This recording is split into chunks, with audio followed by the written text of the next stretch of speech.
Karan Johar gives so many helpless actors a chance in the industry. So many actors who have no connections in the industry, Karan launches them. You know, like Alia Bhatt and Varun Dhawan. Actors who have no idea how to launch themselves if it wasn't for Karan Johar. Karan, you are fantastic at uplifting the already fucking uplifted. You are Robin Hood. You give money from the rich to the rich.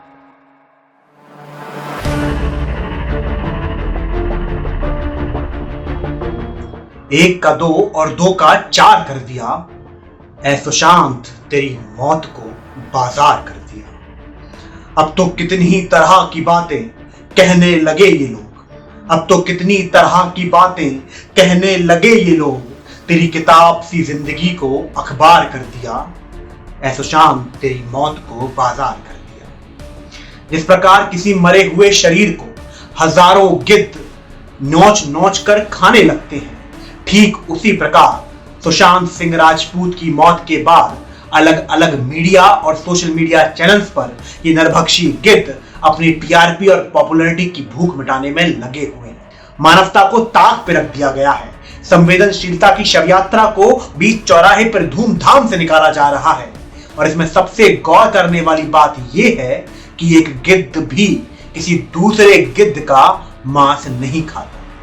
आज हमारे चारों तरफ इतनी information है और उससे भी ज्यादा है कंफ्यूजन, जहां हर एक प्रो पॉइंट का एक एंटी पॉइंट है और हर एक एंटी पॉइंट का एक प्रो पॉइंट है।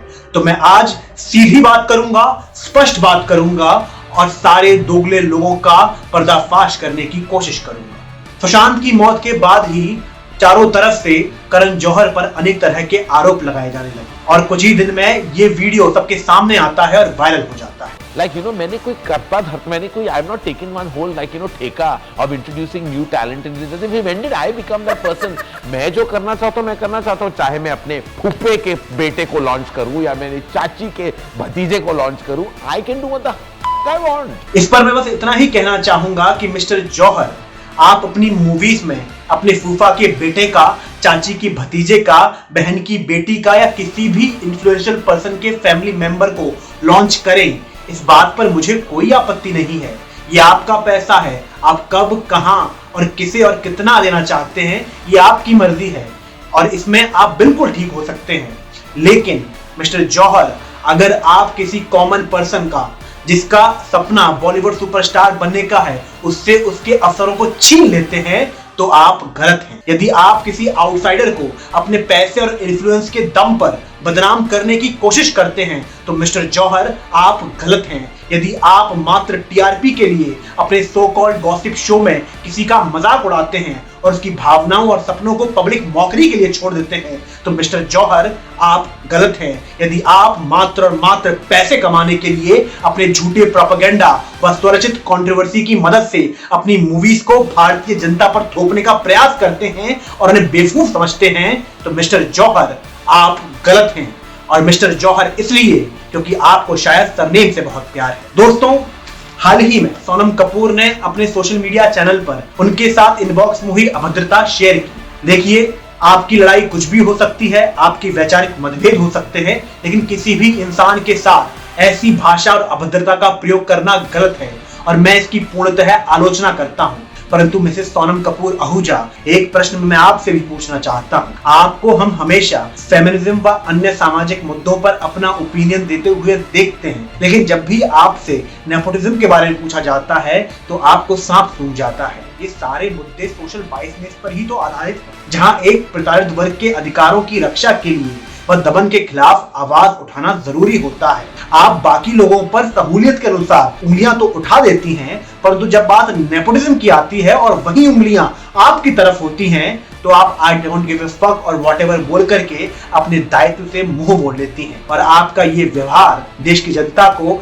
एक हिपोक्रेट के रूप में नजर आता है। आपके इसी सेलेक्टिवली एक्सप्रेस्ड ओपिनियन से आज आपको इतने बड़े पब्लिक आउटबर्स्ट का सामना करना पड़ रहा है। आपने कर्मास की बात की, आपने कहा कि अनिल कपूर के घर में जन्म लेना आपके कर्मों का नतीजा है और क्यों ना आप इसका लुत्फ उठाएं। जरा ये भी सोचिएगा कि इतने करोड़ों लोगों की बद्दुआ क्या आपके ही किन्हीं कर्मों का नतीजा तो नहीं है, और ये कहीं कर्म आपके इसी जन्म के तो नहीं है। दोस्तों, ये उस लंबी लिस्ट के कुछ चुनिंदा नाम हैं जो आज नेपोटिज्म के काले साम्राज्य के मुख्य चेहरे बने हुए हैं। परंतु इन बड़े बड़े वजीरों के, उन छोटे छोटे प्यादों के बारे में भी बात करना बहुत जरूरी है जो खुद को बिकाऊ मीडिया बताती है। ये मीडिया और पीआर एजेंसीज अपनी आकाओं की सहूलियत के अनुसार झूठी कहानियां बना करके पब्लिक में फैलाते हैं। फैक्ट्स को भेलपुरी समझ करके स्वाद अनुसार तड़का लगा करके झूठ बेचते हैं और ना जाने कितने कलाकारों को अंधेरे के दलदल में डुबो देते हैं जहां उन्हें कोई और रास्ता दिखाई नहीं देता। कुछ भी कहिए, ये दोगले लोग, ये मूवी माफिया, ये सो कॉल्ड प्रिविलेज पीपल और ये बिकाऊ मीडिया अपनी बेईमानी का काम बड़ी ईमानदारी से कर रहे हैं। परंतु आज भी एक तबका ऐसा है जो इन वर्तमान के धृतराष्ट्रों को ब्लाइंडली फॉलो करता है। जी हाँ, ये तबका है भारत की करोड़ों जनता का। ये भारत की करोड़ों जनता जो कि मुझसे, आपसे, हम सब से मिलकर बनती है, जो कि आज सोशल मीडिया पर इतना कोहराम मचा रहे हैं। क्या आपने कभी सोचा है क्यों ये प्रोड्यूसर रियल टैलेंट को कास्ट करने की बजाय अपनी मूवीज की बागडोर किसी नेपो किड को देते हैं? क्या आपने कभी सोचा है क्यों ये मूवी माफिया जो अपनी ताकत का गलत उपयोग करते हैं, इनके हाथों में ताकत आती कहां से है?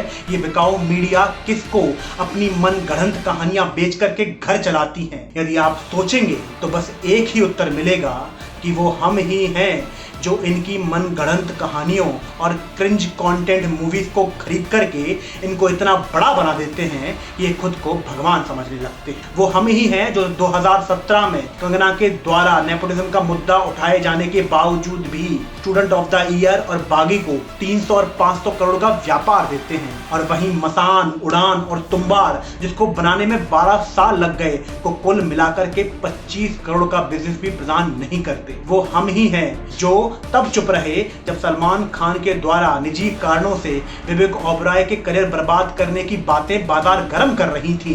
हमेशा रियल कंटेंट की बात करके यदि बेहुदा कंटेंट को ही बढ़ावा देना है तो बंद कीजिए बकवास। हमेशा नेपो किड्स के गुणगान गाने हैं और मरने के बाद ही किसी सुशांत की वीडियोस को वायरल करना है तो बंद कीजिए बकवास। 2016 में किसी सूरज पंचोली को अवार्ड लेते देख करके किसी मसान के विकी कौशल के लिए यदि आप आवाज नहीं उठा सकते तो बंद कीजिए बकवास। यदि साल दर साल जुड़वा 2 जैसी मूवीज को सरांखों पर रखना है और किसी ऐसी मूवी को नजरअंदाज करना है जो 7 समंदर पार किसी फिल्म फेस्टिवल में भारतीय सिनेमा का नाम रोशन करके आई है तो बंद कीजिए बकवास। यदि इतना कुछ देखने समझने के बावजूद भी आपकी आंखें नहीं खुलती तो फिर आज के बाद किसी कलाकार के लिए कोई भी न्याय मांगने नहीं उतरेगा। जैसा चलता आया है वैसा ही चलता रहेगा। और यदि आप मेरी बातों से वास्ता रखते हैं तो पहुंचाइए मेरी आवाज को हर उस मूवी माफिया के इनबॉक्स तक जो कि इस भारतीय सिनेमा को अपनी बाप की जागीर समझ के बैठा हुआ है। पहुंचाइए मेरी आवाज को हर उस कलाकार तक जिसके अकाउंट में करोड़ों की संपत्ति तो नहीं है परंतु इस समाज को देने के लिए असीम हुनर है। पहुंचाइए मेरी आवाज को हर उस मजबूर पिता तक जिसने गंदे खेल में अपने बेटे और बेटियों को खो दिया है। यदि इसके बाद भी बोलना है या चुप रहना है, ये चुनाव अब आपको करना है।